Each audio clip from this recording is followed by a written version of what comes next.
we're going to look at the ing as first word function and master edit.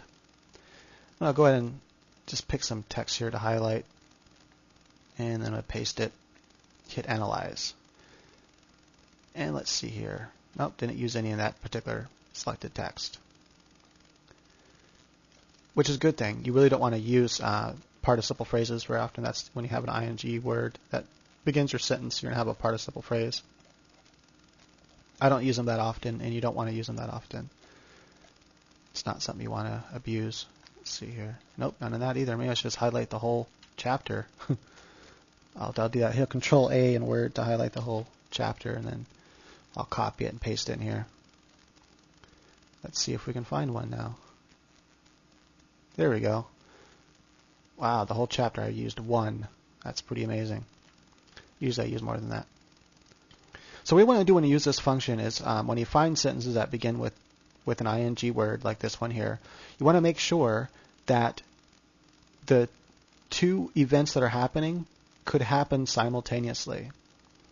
Stepping into the house, she looked down at her hazy reflection. So she's, to get an idea of context, she just walked into a really rich house and the floor is marble, so she can actually see her hazy reflection in the marble.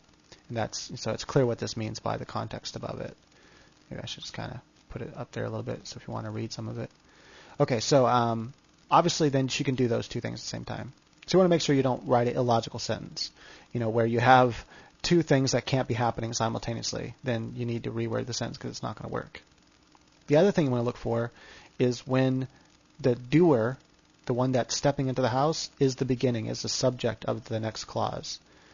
What you don't want to have is like, let me see here. In the manual I have an example of this.